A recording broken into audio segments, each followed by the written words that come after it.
Nuestro planeta, la Tierra. Desde el espacio es muy fácil distinguir el dibujo característico que forman los continentes. América del Norte, Sudamérica, África, la Antártida, Europa, Asia y Oceanía. Descomunales masas de tierra separadas por océanos que estabilizan la climatología con unas pautas meteorológicas agradables, óptimas para la civilización y para que las ciudades progresen y prosperen.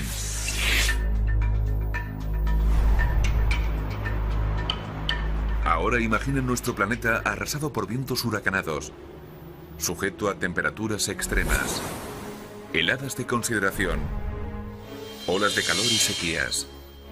Un mundo en el que las ciudades fueran aplastadas y destruidas, donde África sepultara toda Nueva York y Londres estuviera en el helado Polo Norte. El futuro geológico de Nueva York será más bien dramático. Norteamérica y Europa chocarán la una contra la otra. El mundo tal y como lo conocemos nos resultará irreconocible. Y no se trata de una descripción de la Tierra momentos después de un cataclismo de escala planetaria. Es como la naturaleza va a ir modelando nuestro planeta dentro de muchos millones de años. Esta increíble alteración es solo parte de un ciclo natural que lleva diseñando la Tierra desde los últimos 4.000 millones de años. Y seguirá siendo así hasta que finalmente el Sol destruya su superficie de una vez para siempre. Puede que en la actualidad los continentes nos parezcan sólidos, seguros y asentados para siempre en la misma posición. Pero no son ninguna de las tres cosas. Estas grandes masas de tierra están en continuo movimiento. Aceleremos los últimos miles de millones de años y podremos ver cómo los continentes navegan por el planeta. Poderosas fuerzas en el interior del planeta dividen los continentes y luego vuelven a unirlos en un ciclo constante de muerte y vuelta a la vida. Los océanos desaparecen, las montañas se hunden y vuelven a surgir. Las masas terrestres se van remodelando constantemente. La deriva de los continentes es la fuerza más poderosa del planeta. Cuando estudiamos la historia de la Tierra, vemos que está llena de cambios. El cambio forma parte de la naturaleza. Esta metamorfosis continúa en la actualidad y seguirá continuando en el futuro.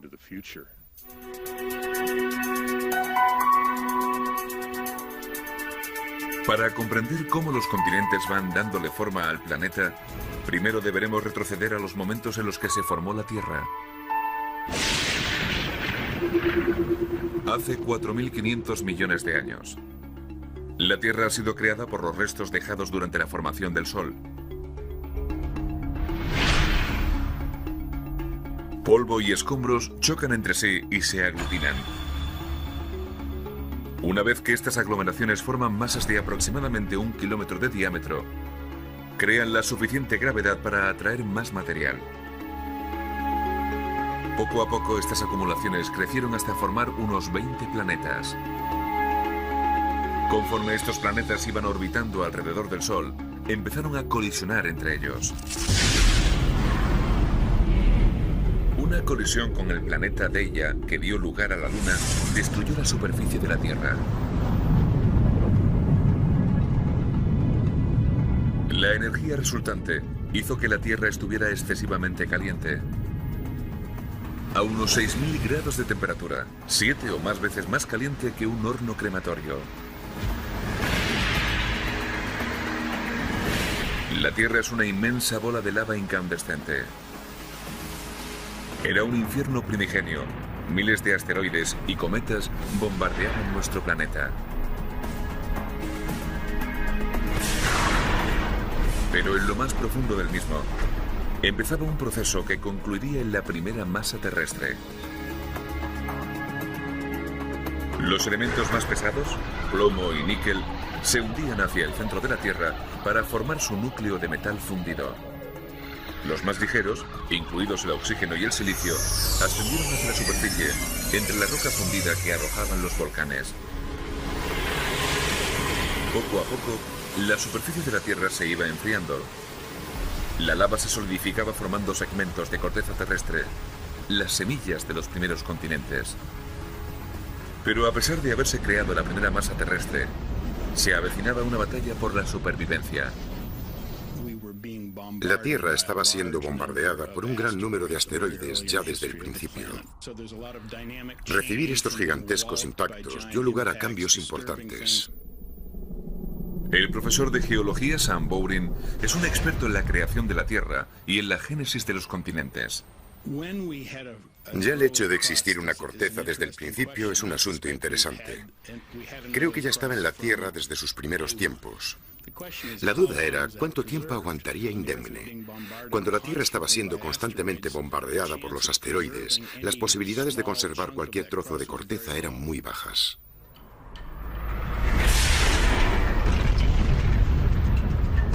El bombardeo incesante iba destruyendo la nueva corteza del planeta, prácticamente según se iba formando. Esta renovación de su superficie siguió produciéndose durante millones de años. Mientras el flujo de asteroides empezaba a menguar y la Tierra se solidificaba, esa corteza primigenia iba durando un poco más. Finalmente, el aluvión de impactos de asteroides fue disminuyendo. La superficie de la Tierra seguía enfriándose. Pero a nuestro planeta le faltaba un ingrediente esencial: los océanos. Si la Tierra contenía agua o no ha sido un tema controvertido durante años. Creo que la mayoría de la comunidad científica opina que muchos de los meteoritos que caían llevaban consigo agua en abundancia. El agua acarreada por meteoritos y asteroides pudo haber formado los océanos que rodean los continentes. La Tierra hace 4.400 millones de años. Nuestro planeta tiene ahora 150 millones de años. Se han formado las primeras e incipientes masas terrestres. No se parecen a las 7 fáciles de reconocer que forman los actuales continentes. Son como pequeñas balsas de roca flotando en el manto terrestre. Pero entonces apareció un tipo de roca en la superficie de la Tierra que formó la base de los futuros continentes. Una roca lo suficientemente ligera para no hundirse en las entrañas de la Tierra: el granito. En Sudáfrica, en la región de Cap Baal, al suroeste de Johannesburgo, los geólogos examinan granito primitivo que ha sobrevivido a los estragos del tiempo. Estos son los antiquísimos vestigios de lo que algunos consideran ser el primer continente como tal. Estamos buscando los restos, los vestigios de la primera masa continental. Este es uno de los más antiguos y es el núcleo continental mejor conservado del planeta. El geólogo Alex Kisters estudia cómo el granito formó los primeros continentes. Las rocas aquí son muy importantes debido a que están extraordinariamente bien conservadas. Mucho mejor que en cualquier parte de la Tierra, si estudiamos los procesos que tuvieron que ver con la formación de estas rocas de la corteza. Kisters está recogiendo muestras para datar la edad del granito. Estamos barrenando hasta el corazón de la roca, sacamos la muestra y la enviamos para que la analicen luego en el laboratorio. Datar rocas es un proceso complejo porque en largos periodos de tiempo los minerales pueden haberse disgregado y haber formado nuevas rocas. Los científicos buscan un componente rocoso que es lo suficientemente resistente para soportar los rigores del tiempo. Su nombre es circonio, un cristal que se forma cuando la roca interior fundida se solidifica. Incluso si la roca es destruida, el circonio tiene la capacidad de sobrevivir. El circonio es un mineral increíblemente por uranio y es producida por la naturaleza. Para ilustrar este proceso, imaginen que este reloj de arena representa un cristal de circonio recién creado. La arena de arriba representa el uranio y la de abajo representa el plomo. Con el transcurso de millones de años, el uranio se transforma en plomo. Midiendo las proporciones relativas de arena en la parte superior e inferior del reloj, sabremos cuánto tiempo ha pasado. La imparable transformación del uranio en plomo nos proporciona un reloj natural. Gracias a esta técnica, los geólogos han datado este granito de 3.500 años de antigüedad. Esto lo convierte en una de las rocas más antiguas del planeta. Estas rocas forman la mayor parte de lo que es conocido como el cratón de Cabval. Un cratón es una antigua roca flotante, lo suficientemente ligera para mantenerse sobre el manto y cerca de un continente en formación. Cratones antiquísimos han sido también encontrados en pleno corazón de Australia y en América del Norte. Este cratón de Cabval, en Sudáfrica, abarca más de 1 millón de kilómetros cuadrados, el doble de la superficie de España. Sin el granito ni el cratón, la moderna capa continental no existiría. El granito se forma cuando los minerales de la corteza se funden. Luego reaccionan con el agua, se enfrían y se cristalizan. Al estar compuesto de minerales más ligeros, el granito es menos denso que otras rocas del manto, por lo que flota en la superficie y se mezcla con otros sedimentos para formar balsas de tierra.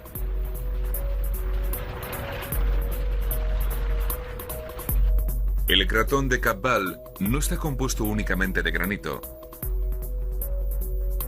Las rocas más antiguas de aquí es esta lava de almohada, a la vista a lo largo del río Komati.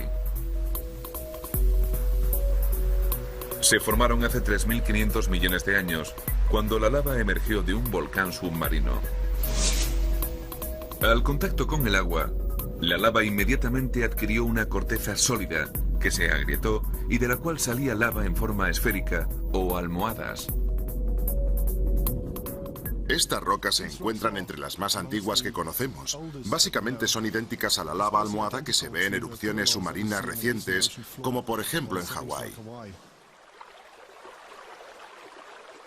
La lava almohada de Komati se originó en el lecho marino, pero fue emergiendo del mar hasta formar parte del continente.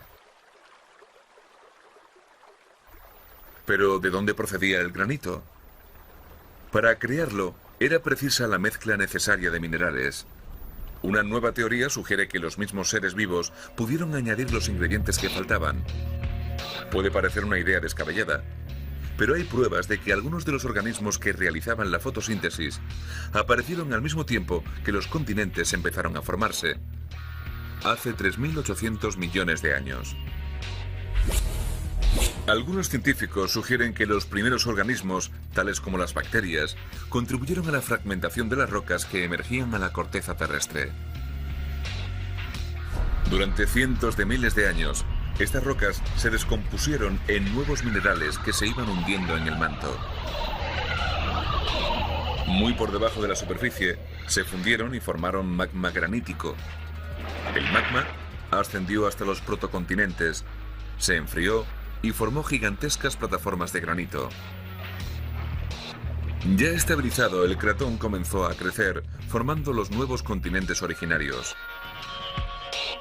Pero los cratones no son el único factor que influye. Otras fuerzas poderosas se hacen notar desde lo más profundo del planeta. Fuerzas que tienen la capacidad de disgregar masas terrestres o provocar su colisión, cambiando para siempre la superficie del planeta.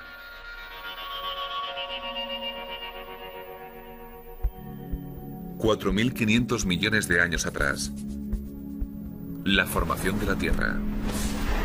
Durante un gran periodo, estuvo bombardeada por asteroides y meteoritos. Poco a poco, el planeta incandescente se fue enfriando y se formaron pequeñas masas terrestres alrededor de cratones de roca granítica. Fuerzas descomunales desde las profundidades del planeta separaban y hacían colisionar a estos pequeños protocontinentes, que iban creciendo hasta formar las grandes masas terrestres existentes en la actualidad. La superficie de la Tierra, la corteza, está formada por una especie de puzzle de piezas gigantes llamada placas tectónicas. Las placas individuales se asientan en el manto, la capa entre la corteza y el núcleo terrestres. Aunque el manto está compuesto de rocas, el calor y la presión interior implican que es lo suficientemente flexible para permitir a las placas superiores desplazarse varios centímetros cada año. La teoría de la deriva de los continentes fue probada por vez primera en 1912, gracias al científico alemán Alfred Wegener. Se percató de que se habían descubierto los mismos fósiles en dos continentes bien distantes entre sí.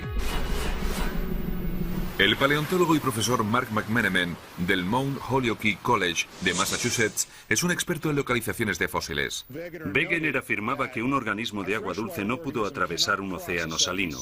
Por tanto, si se han encontrado fósiles idénticos de criaturas de agua dulce o también terrestres en dos continentes que están a gran distancia, se supone que alguna vez estuvieron unidos. Identificando fósiles de diferentes lugares, los científicos pueden trazar un mapa de los continentes que estuvieron unidos en el pasado. La distribución de los fósiles nos dirá dónde fueron depositados y cómo los continentes se fueron yuxtaponiendo. Los fósiles idénticos, existentes en partes muy dispersas del mundo, explican que los continentes se han desplazado. Cuando propuso por vez primera su teoría de la deriva continental, Wegener fue objeto de burla. La idea de que los continentes podían moverse era considerada ridícula. El problema era que no sabían que los continentes se desplazaban. El mecanismo oculto que lo producía no fue descubierto hasta la década de los 60. Las placas tectónicas son impulsadas por el calor. Las placas tectónicas se desplazan por el hecho de que el interior de la Tierra es mucho más caliente que su superficie. La temperatura en el centro del núcleo es de unos 5000 grados. Está tan caliente como las partes más externas del Sol. Gran parte del calor es consecuencia de las colisiones y del bombardeo masivo que hubo en la Tierra durante sus primeros pasos. El resto procede de la descomposición radiactiva de los elementos pesados del núcleo. El calor que escapa del núcleo crea corrientes de convección en la capa siguiente de la Tierra, el manto. El proceso es parecido a las lámparas de lava, donde el calor de la bombilla del fondo crea corrientes de convección en el aceite, impulsando la lava sintética hacia arriba. El calor funde parte del manto y manda torrentes de magma, de roca fundida, hacia la superficie. Esto origina grietas entre las placas, creando nuevas rocas que separan las placas. Conforme las placas se separan, la Tierra asentada encima hace lo propio. Creo que las placas tectónicas son en realidad algo necesario para este planeta. Es una manera eficiente y sobresaliente de enfriar el interior de la Tierra. Esta formación de nuevas rocas hace de cuña, separando las placas y los continentes asentados en estas. En la actualidad, la mayor parte de estas nuevas rocas se forman bajo el mar, creando extensas cadenas montañosas volcánicas interconectadas que se extienden a lo largo de todos los principales océanos del mundo. Una de ellas la podemos ver en el fondo del Océano Atlántico, paralela a la cordillera centroatlántica. Recorre unos 20.000 kilómetros desde la Antártida hasta el Ártico. Sale a la superficie en algunos puntos. Islandia se originó con lava volcánica, aflorando en la conjunción entre la placa norteamericana y la euroasiática. Es uno de los pocos lugares de la Tierra en los que uno puede ser testigo de la separación de dos continentes. Estamos contemplando estructuras geológicas. Es como un gran libro abierto de geología. Aquí es donde se fabrica la corteza terrestre. Pál Einarsson, profesor de geofísica en la Universidad de Reykjavik, está haciendo un seguimiento de esta cordillera centrooceánica en la que las placas se están separando. El tramo en Islandia tiene casi una anchura de 5 kilómetros. En un lado está la placa norteamericana, en el otro la euroasiática. La plataforma tectónica crece a medida que se van formando nuevas rocas en su centro, separando a Norteamérica y a Europa a ambos lados.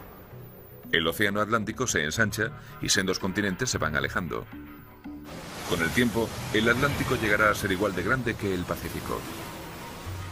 Para medir la rapidez con la que se separan, Einarsson recurre a sistemas de lectura de posicionamiento global en puntos específicos a lo largo del margen de las placas. Pondremos la antena en el punto más alto y así podremos calcular la posición exacta de este lugar del planeta con respecto al centro de la Tierra. Aunque la cordillera se muestra tranquila y no hay magma ascendiendo a la superficie, las medidas de Einarsson muestran que los dos continentes se están alejando a una media de 2,5 centímetros por año. Por lo que, para cuando acabe este siglo, Europa y América estarán unos 2,5 metros más lejos entre sí. El desplazamiento en Islandia es el típico del proceso que ha configurado los continentes desde su nacimiento hace 4.400 millones de años. Forma parte del gran ciclo continental terrestre. La nueva corteza que se crea en la cordillera centrooceánica se desplaza, se enfría y con el tiempo se hunde bajo la tierra. Cuando se formaron los primeros protocontinentes, existían varias placas tectónicas interconectadas chocando constantemente y con violencia las unas contra otras, haciendo aflorar nuevos materiales a la Tierra. En la actualidad, la Tierra tiene más de una docena de placas tectónicas, algunas colisionando entre sí y otras separándose. Tienen la suficiente fuerza para desplazar un continente del tamaño de América del Norte unos 5.000 kilómetros a lo largo de 200 millones de años, es decir, 24 kilómetros cada millón de años. La Tierra hace 3.400 millones de años. Las placas tectónicas empujan a los continentes hasta agruparlos. Se juntan hasta formar extensiones terrestres mucho mayores. Los científicos debaten si los cratones combinados con otros cratones formaron un supercontinente, una colosal y continua extensión de tierra. Se llamaba Valvara. Los científicos no saben con certeza su tamaño o forma original. Se basan en los pocos restos que quedan en el cratón de Sudáfrica. Pues Valvara tenía los días contados. Una columna de materia incandescente se está formando a sus pies y está a punto de hacer añicos al primer supercontinente del planeta.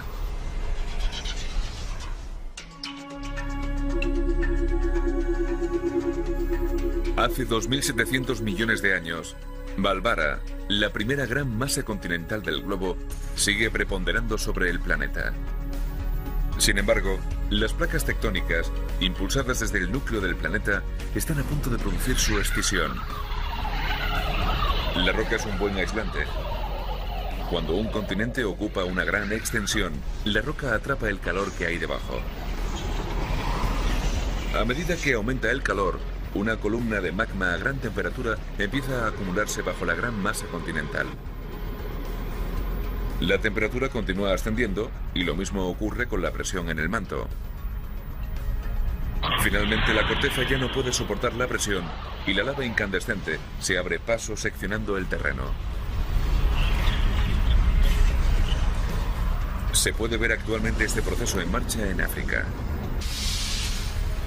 El calor del núcleo de la Tierra está dividiendo el continente. Una gran y profunda fisura recorre el Mar Muerto hasta Mozambique.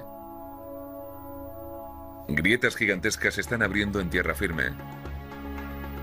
Volcanes como el Kilimanjaro marcan los puntos donde en el pasado afloró roca fundida a la superficie. En cuestión de 10 millones de años, la mitad oriental del continente se habrá extendido.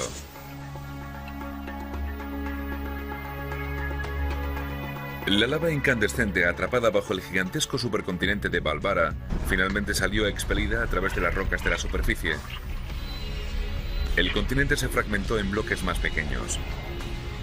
Estos fragmentos de tierra vagaban por todo el planeta. Sin embargo, nadie sabe qué fue de ellos o qué aspecto tendría el planeta en aquel entonces. La Tierra estaba entrando en sus años oscuros. Tenía solo 2.500 millones de años de antigüedad. Tendrían que pasar unos 1.000 millones de años para que se formara otro supercontinente. Parece ser que la Tierra experimenta un ciclo infernal de destrucción y resurgimiento. La teoría de la deriva continental sugiere que la Tierra pasa por fases cíclicas de dispersión y posterior choque entre continentes.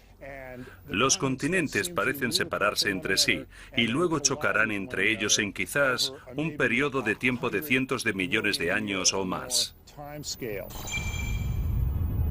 Cuando un gran continente se divide, los segmentos que se separan se van alejando unos de otros, empujados por la erupción de nuevos materiales en los bordes de las placas tectónicas.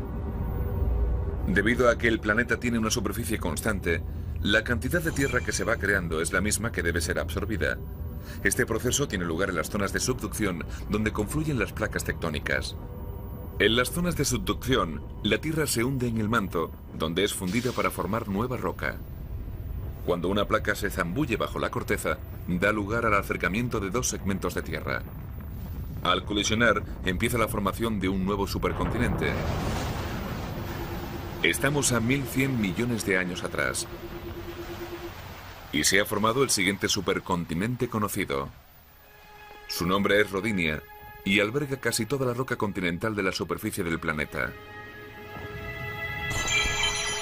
Aún nadie sabe con certeza cómo sería su aspecto, pero su parte central lo compone una masa de tierra que con el tiempo daría lugar a Norteamérica.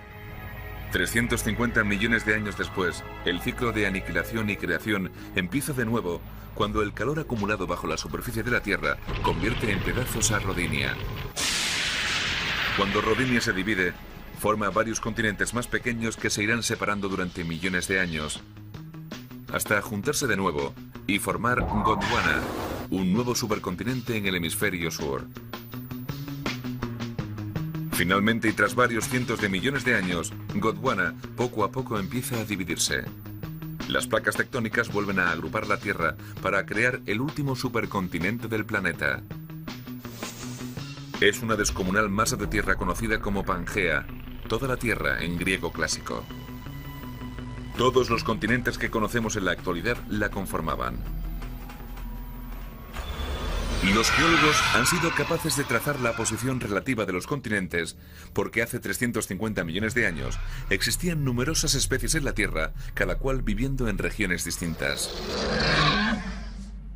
El fósil que aquí tenemos es el primer trilobites que fue descrito como tal en Estados Unidos. Es justamente el mismo tipo de trilobites que ha aparecido en el otro lado del Océano Atlántico, al norte de África. Por tanto, sabemos que los trilobites del Viejo y del Nuevo Mundo tuvieron que haber estado en espacios muy cercanos porque no difieren mucho entre sí. Los registros fósiles muestran que Norteamérica y Europa llegaron a estar unidos. La tierra sobre la cual se asienta Nueva York estuvo próxima a Marruecos. El Océano Atlántico entonces no existía. La costa este de Sudamérica reposaba sobre la costa occidental de África, mientras que Australia, India y la Antártida estaban unidas en la parte sudeste del continente negro. Hace 250 millones de años, el planeta sería un mundo con criaturas a cuatro patas, que fueron progresivamente migrando de una parte de esa masa continental a otra. La Pangea era una gigantesca masa de tierra interminable. No solo hizo al mundo parecer muy diferente, sino que también tuvo un efecto dramático en la climatología. Cuando gran parte de la Tierra está localizada lejos del mar, el clima del interior cambia radicalmente de una estación a otra. Se torna muy caluroso en verano y extremadamente frío en invierno.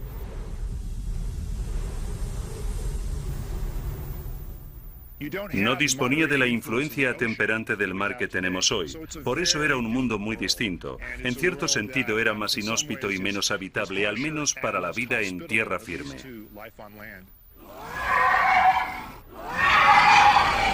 Se cree que el cambio climático causado por la formación de la Pangea pudo haber jugado su papel en una de las extinciones a mayor escala del planeta.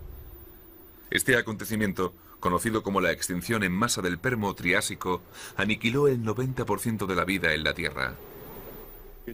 Se la denomina la madre de todas las extinciones en masa. Opino que la formación de la Pangea, con sus efectos perniciosos en el clima, pudo haber sido un factor importante, por supuesto, pero no la sola causa de esta extinción masiva. Hace 250 millones de años, el supercontinente de la Pangea empezó a separarse. Los continentes que conocemos en la actualidad empezaron a cobrar forma. Durante las siguientes decenas de millones de años, Sudamérica se va escindiendo de África, América del Norte de Europa. Australia hace lo propio respecto a la Antártida, dirigiéndose al norte, a climas más cálidos. Las posiciones de nuestros continentes empiezan a ser familiares, aunque no tanto sus elementos más distinguibles. Las cadenas montañosas más extensas del planeta, los Alpes y el Himalaya, y las grandes depresiones como el Gran Cañón del Colorado, aún no se han formado. Surgirían en una de las mayores batallas de la naturaleza, la resultante del choque de continentes.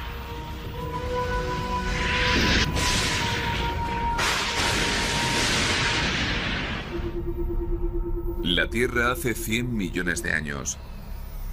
El mapa continental del mundo moderno poco a poco va siendo reconocible.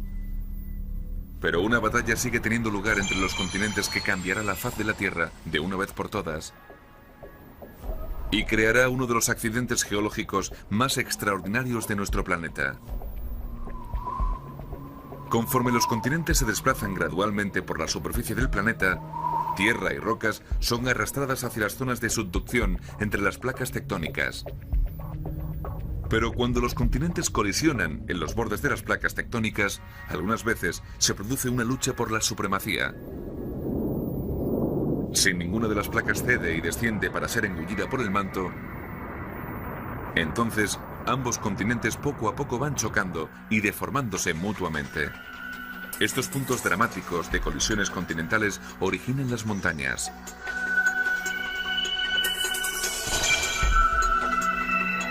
Los Alpes, la mayor cadena montañosa de Europa. Con más altura que las montañas rocosas, los Alpes empiezan desde Francia en el oeste y pasando por Italia, Suiza y Austria, terminan en Eslovenia en el este. Su formación es el resultado directo de la colisión continental entre África y Europa. La historia de los Alpes comienza cuando la placa africana se desgajó de la sudamericana. Entonces empezó a desplazarse hacia Europa. Sin el movimiento tectónico no hubiera habido montaña alguna en nuestro planeta. El profesor Gerard Stanley, de la Universidad de Lausana, estudia el proceso que originó los Alpes. Las placas africana y euroasiática empezaron a aproximarse, atrapando entre ellas a una tercera placa, la ibérica. Las tres placas entrechocaron. La placa euroasiática se introdujo en el manto, parando en seco la placa ibérica. El mar de Tetis empezó a cerrarse. Conforme la placa euroasiática avanzaba bajo la placa africana, iba a desplazar el lecho del mar de Tetis y parte de la placa ibérica 1000 kilómetros hacia el norte, levantando la altura del terreno miles de metros. Las rocas que empezaron su existencia en el fondo del mar terminaron en las cumbres de los Alpes. Es fascinante suponer que cuando uno está en lo más alto del monte Cervino, en realidad está pisando la parte más elevada de África. Para los geólogos, África termina en los Alpes.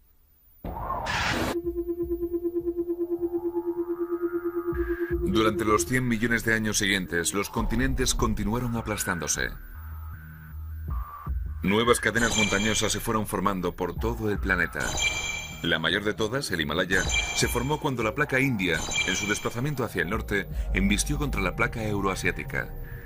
Avanza 5 centímetros cada año, ocupando el primer puesto en poder de colisión. El movimiento de la placa india provoca el choque de estos dos grandes continentes y crea uno de los accidentes geográficos más elevados jamás existidos en la Tierra. El increíble poder de la deriva continental no solo levanta montañas, sino que también esculpe una de las orografías más fáciles de distinguir: el Gran Cañón, en Arizona. El Gran Cañón es una gran cicatriz en la superficie de la Tierra. El geólogo Ron Blakey lleva más de 30 años estudiando el cañón. Es un lugar excepcional en el planeta para contemplarlo de cerca. El Gran Cañón tiene 450 kilómetros de largo y consigue abarcar los 29 de ancho. Llega a alcanzar una profundidad de 1,5 kilómetros.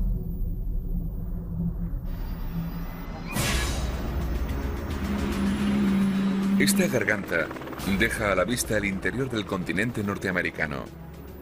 Es como ir pasando las páginas de un libro. Cada estrato nos cuenta algo del pasado.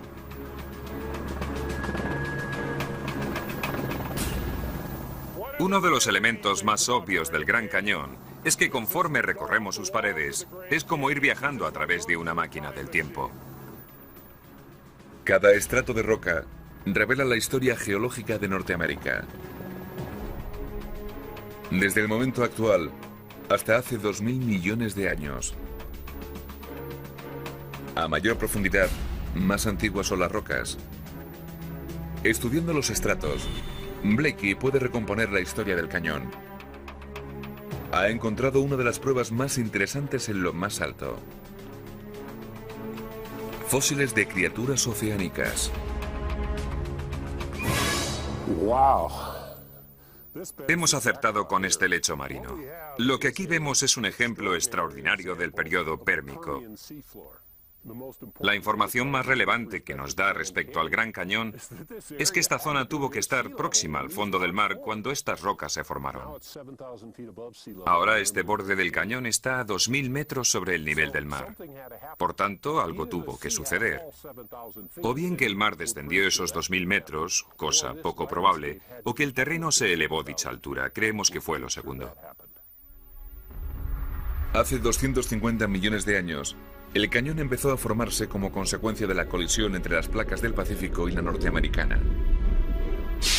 Colisionaron con tal fuerza que el lecho marino de la placa norteamericana se elevó más de 3 kilómetros. Lo que en su día fue un lecho marino se fue elevando a lo largo de 15 millones de años hasta formar una vasta meseta muy por encima del nivel del mar.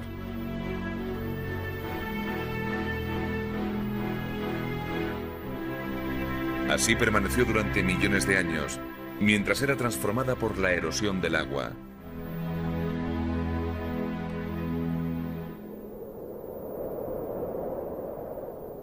Hace 6 millones de años, a varios cientos de kilómetros al sur del cañón, los movimientos tectónicos abrieron el Golfo de California al océano. Por primera vez, los pequeños riachuelos de las montañas rocosas podían desembocar en el mar. Se trataba de una corriente que nacía a 4000 metros de altura en las montañas rocosas y erosionaba todo a su paso, como por ejemplo el Gran Cañón, que sufriría el efecto de su cincel. Estos riachuelos confluyeron y formaron lo que más tarde se llamaría el río Colorado. Va carcomiendo el terreno en su fluir hasta el Golfo de California.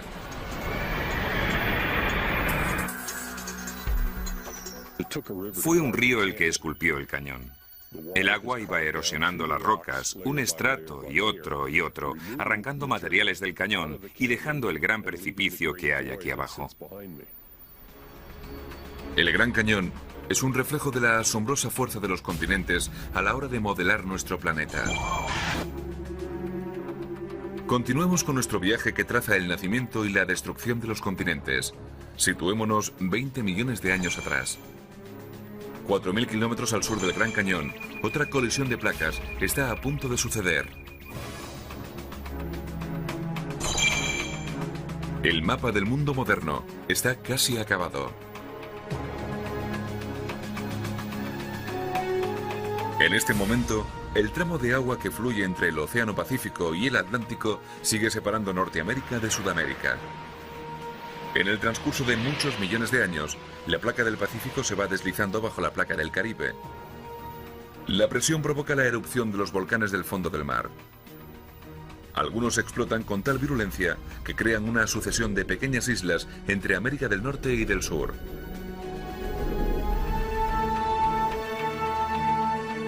Durante los siguientes 17 millones de años, las corrientes oceánicas depositan sedimentos en los espacios existentes entre estas nuevas islas. Con el tiempo, los sedimentos se van acumulando y comprimiendo hasta formar lenguas de tierra entre las islas.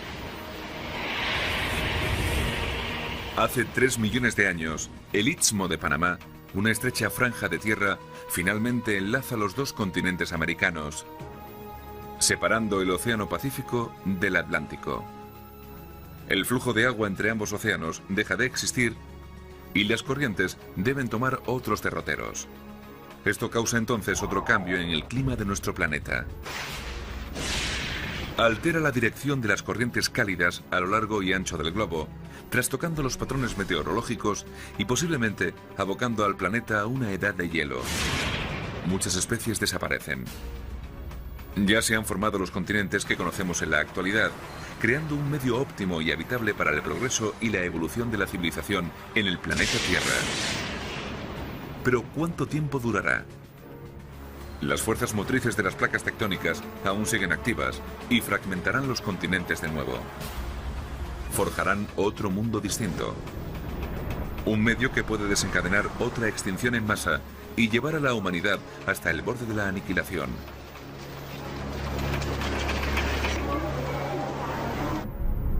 Una visión desde el espacio nos muestra a los continentes en su aspecto actual. 7 en total, algunos separados por fronteras políticas más que por delimitaciones geográficas. África y Eurasia forman un gran supercontinente que abarca el continente negro, el nuestro y Oriente. Se extiende desde la llanura siberiana rusa hasta el Cabo de Buena Esperanza en Sudáfrica. Un recorrido espectacular a través de 3 continentes que incluye diferencias climáticas importantes, paisajes contrastados y culturas diversas. Por contra, África y Eurasia no forman el único supercontinente del planeta. Debido a que el Istmo de Panamá une Norteamérica con Sudamérica, ambas también pueden ser consideradas como una inmensa masa terrestre. Y si el estrecho de Bering, que une Rusia con Alaska, se congela, es posible partir a pie desde el Cabo de Hornos en Sudamérica hasta el Cabo de Buena Esperanza en Sudáfrica. Un periplo de varios miles de kilómetros. Pero esto no será siempre posible. Fuerzas ingentes desde debajo de la superficie siguen desplazando con celeridad a los continentes a lo largo del globo. Un proceso que se originó desde su gestación hace 4.400 millones de años y que seguirá sin pausa en el futuro. Esto es un pequeño esbozo del ciclo global que la Tierra experimenta desde hace 4.500 millones de años y que seguirá ocurriendo en el futuro.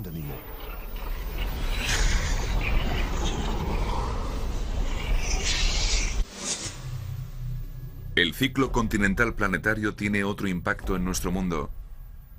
Causa muchos desastres naturales. La tectónica de las placas crea puntos de presión que originan erupciones volcánicas. A medida que los continentes se separan, la inestabilidad entre los límites de las placas causa terremotos que siembran el caos en comunidades enteras. Este acaecido el 8 de octubre de 2005 en la región pakistaní de Cachemira se cobró unas 75.000 vidas y dejó a 3 millones de personas sin hogar.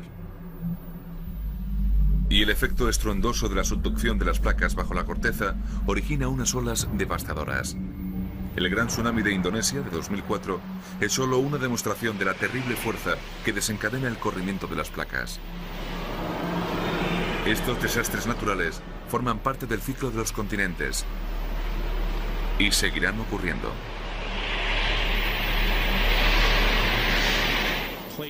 El movimiento tectónico es algo natural e inevitable. En California seguirá habiendo grandes terremotos que provocarán daños de consideración y muertes.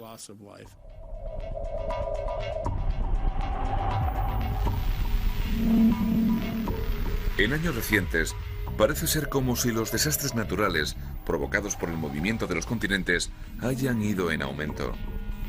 Pero también hemos asistido a un mayor nivel de concienciación, superior a esta intensificación del número y gravedad de los desastres naturales.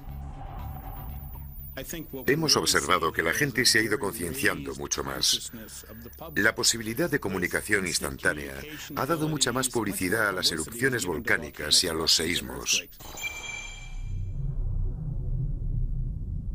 Somos simples testigos de un periodo brevísimo en la historia de la Tierra. Si hubiéramos podido registrar los terremotos y la actividad volcánica causada por los movimientos tectónicos a lo largo de millones de años, lo veríamos de modo bien distinto. Si se hace un seguimiento durante 10 años, es posible que se registren 10 seísmos importantes y durante los 10 siguientes puede que ninguno. Pero esto no aporta nada. Tiene que ver con el breve periodo de tiempo en el que se realizan las observaciones. Hay que hacer mediciones cientos, miles de años para sacar unas conclusiones. Es imposible predecir exactamente cuándo se producirá el próximo desastre.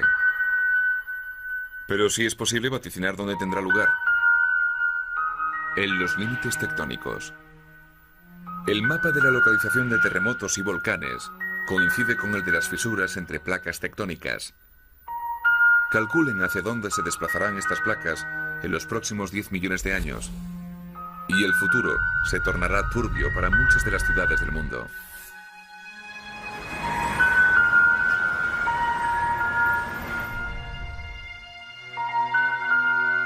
¿Cómo será el aspecto del planeta en el futuro? Dentro de 50 millones de años, el océano Atlántico se habrá ensanchado mucho más, alejando aún más Nueva York del norte de África. Mientras que en el hemisferio sur, Australia se dará de bruces con el sudeste asiático. Y en Europa, África se dirigirá hacia el norte, cerrando el mar Mediterráneo. Se formará una nueva cadena montañosa donde antes estuvieron Italia y Grecia. Conocidas como las montañas mediterráneas, serán tan altas como las del Himalaya y abarcarán España, Europa septentrional, todo Oriente Medio, hasta llegar a Asia. Dentro de 100 millones de años, el poder de los movimientos continentales volverá a la superficie de la Tierra irreconocible. El océano Atlántico seguirá expandiéndose, pero se habrá formado una zona de subducción a lo largo de su línea costera occidental. Las primeras señales se pueden ver hoy día en el Caribe, en la fosa de Puerto Rico. Esta fosa recorre de norte a sur la costa este de todo el continente americano. Esta amplia zona de subducción hará desaparecer al océano Atlántico, arrastrando a Europa y África hacia América.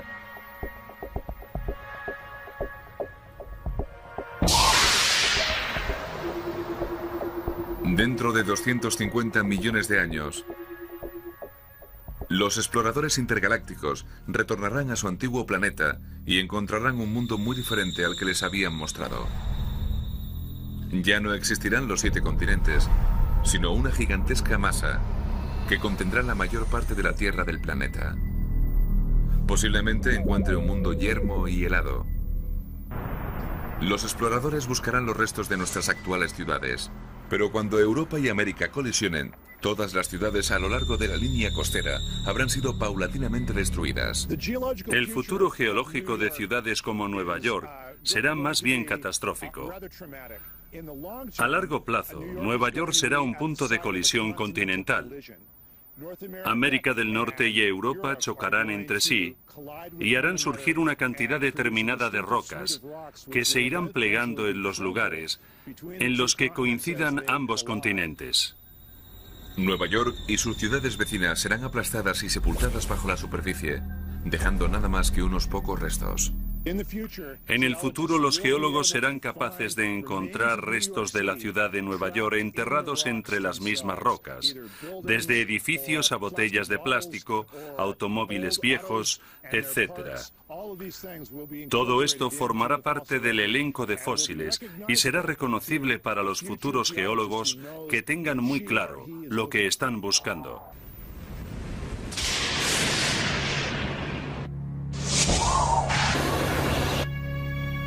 Debido a su similitud con anteriores supercontinentes, esta futura masa terrestre se llamará Pangea Última. Casi todos los segmentos terrestres de la Tierra se unirán. La Pangea Última seguramente soportará climas extremos, inviernos gélidos y estíos sofocantes. Esta meteorología letal podrá tener efectos devastadores en toda la vida de la Tierra. Las consecuencias sobre la raza humana provocan especulaciones interesantes. Es obvio que la disposición de los continentes con el tiempo afectará el clima de la Tierra y que a su vez tendrá repercusión en los organismos que bien sobrevivirán o se extinguirán. Puede ser uno de los factores en las futuras extinciones en masa. El mundo actual se encamina lentamente hacia su propia destrucción. Los procesos que modelan la superficie de la Tierra serán siempre los mismos. Tendremos movimientos sísmicos, erupciones volcánicas, tsunamis o huracanes, sin importar que el ser humano habite el planeta o no. La Tierra seguirá siempre aquí, supongo, y las placas tectónicas continuarán desplazándose dentro de cientos de millones de años. La cuestión es si los humanos seguirán aquí para contarlo o no. Pero incluso la Pangea última puede que no sea el final de la historia. Las fuerzas que la crearon pueden disgregarla igualmente, empezando de nuevo el ciclo de destrucción y de vuelta a la vida. Pero para entonces, las consecuencias del choque de continentes pueden haber sido definitivas para nuestra especie. Con nuestras ciudades destruidas y un clima severo, puede que ya hayamos abandonado nuestro planeta para así buscar un lugar más seguro.